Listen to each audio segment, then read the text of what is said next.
E vamos à análise a estes últimos desenvolvimentos na campanha presidencial dos Estados Unidos com Teresa Botelho, professora de Estudos Americanos na Universidade Nova de Lisboa. Boa tarde. Agradeço a sua presença neste jornal. Agora estamos perante um novo episódio dos e-mails, desta vez com uma assessora próxima de Hillary Clinton, que, enfim, está a causar grande desconforto, mas também parece que se poderá refletir nas intenções de voto, porque pelo menos as sondagens assim dão conta.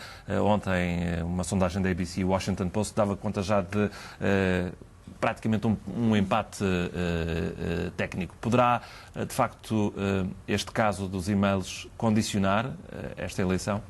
Tudo depende do discurso que se tornar dominante nos mídias. Na realidade, não há uma investigação nova. O que há é a constatação por parte do FBI que uma quantidade substancial de e-mails foram parar a um computador repartido igualmente por uma assessora da candidata Hillary Clinton e pelo seu ex-marido, e foi na investigação do ex-marido que estes e-mails surgiram. As informações do FBI são de tal maneira sucintas que não nos permitem imaginar se há algum e-mail novo, se tratam de duplicados de e-mails que já teriam sido enviados anteriormente, e, portanto, nós não sabemos absolutamente nada. A prática tradicional nos Estados Unidos, nestes casos, em casos semelhantes, é que há, digamos, um nojo de 60 dias, durante os quais, antes de umas eleições, durante os quais qualquer informação que esteja no início, que não tenha qualquer investigação que esteja no início, que não tenha dado nenhum resultado patente, como é o caso, não é divulgada para não prejudicar o processo eleitoral. Portanto, este timing é um pouco bizarro. O timing é bizarro. Eu não de maneira nenhuma, o facto do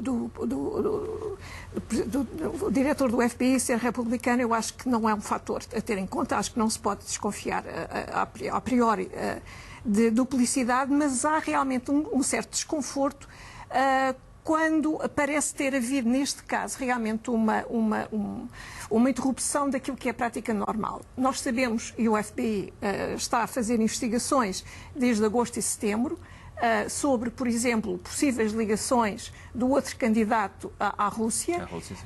Essas informações são confidenciais, tem havido sessões de informação confidenciais dentro do Senado, portanto os senadores dos dois lados têm sido informados, mas tudo tem sido mantido dentro da confidencialidade exatamente porque não há, digamos, uma prova de que alguma coisa tenha sido feita de errado, quer num lado, quer no outro. Mas conhecendo o eleitorado dos Estados Unidos como vamos conhecendo, poderemos adivinhar aqui que haverá consequências nas eleições, ou seja, basta ver que, por exemplo, nas sondagens há 2 semanas Hillary Clinton tinha uma vantagem de 2 dígitos e agora já temos uma vantagem até de Trump. Uma vantagem de 2 dígitos é absolutamente anormal. As eleições resolvem-se normalmente entre os 2%, 3%, 4% de diferença.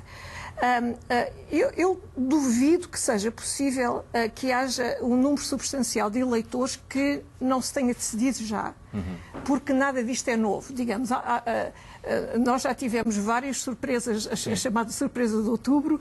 Eu não sei se ainda teremos mais alguma surpresa de novembro, mas a ideia que eu tenho e que muitas das sondagens sugerem é que o eleitorado está mais ou menos decidida, vendo uma percentagem muito pequena de pessoas que realmente está ainda atormentada a tentar encontrar uma escolha certa. Estes e-mails prejudicam muito a Hillary Clinton pelo facto de ser em cima das eleições, porque provavelmente Trump já passou por tantos episódios, já terá sido desgastado o suficiente, já passou pelas imagens que divulgavam palavras pouco abonatórias para as mulheres, os impostos de Trump, os clandestinos a trabalhar nos hotéis.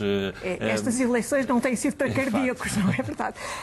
No entanto, há vários fatores a ter em conta. Em primeiro lugar, há 24 estados que permitem o voto antecipado. E, portanto, neste momento, antes de qualquer escândalo, tanto o último escândalo Trump como este mais recente, já votaram 20 milhões de cidadãos. Essas pessoas não podem agora regressar aos seus locais de voto e pedir o voto de volta para o alterar. Exatamente. Milhões, não é? E em segundo lugar, eu não sei se tudo depende do nosso ponto de vista, mas há estudiosos das eleições que dizem que o facto de haver um desafio diretamente nesta última semana à candidatura de Hillary Clinton pode ser benéfico no sentido em que eleitores potenciais de Hillary Clinton podem sentir pressão de ir votar. O grande receio é sempre as pessoas... Porque os 2 dígitos davam já, enfim, afastavam as pessoas das urnas. Exatamente, e isso pode dar uma sensação aos eleitores de Hillary Clinton de que não é preciso um esforço, de que está tudo resolvido e, portanto, pode, de certa forma, desmobilizar. Se isto é uma versão otimista da presente situação, não sei, mas as últimas sondagens que são posteriores, a última sondagem que é posterior, a única que é posterior a este escândalo, dá percentagens, que eu estive a revê-la, dá percentagens em torno da possibilidade de Hillary Clinton vencer, desceu para 73%, dos 91% que esteve a semana passada. As percentagens de Trump poder vencer passaram para 26%, de 13,tal% em que ele esteve a semana passada. Portanto, tudo depende, na realidade, estas eleições são muito diferentes das eleições europeias, na medida em que não é o voto popular só que conta. Não é um voto direto, não é? O voto é direto, digamos, há 2 formas em que os votos são contados. É contado o voto popular, mas é depois contado por Estado o número de votos que elege os conselheiros do colégio eleitoral. E, portanto, tudo na realidade depende de como estes Estados de charneira ou Estados não resolvidos se vão comportar. A Flórida, toda a gente já sabe, não é? Sim, é um destes Estados e, por exemplo, hoje a Hillary Clinton não vai sair, é muito estranho o que Trump vai fazer. Trump vai para Estado. Ela fica na Flórida. Se ela vencer a Flórida, está tudo resolvido, porque há estados que já são tradicionalmente atribuíveis a cada um dos candidatos. Trump, curiosamente, vai para estados que são tradicionalmente estados democratas. Se isto é um erro de cálculo, se as campanhas sabem mais alguma coisa do que os observadores, não sabemos. É de facto ainda muito imprevisível, temos uma semana pela frente e ainda muito pode acontecer. Esta campanha tem sido de facto imprópria para cardíacos, como há pouco dizia. Professor, muito obrigado pela sua presença neste jornal e os conhecimentos que aqui nos trouxe.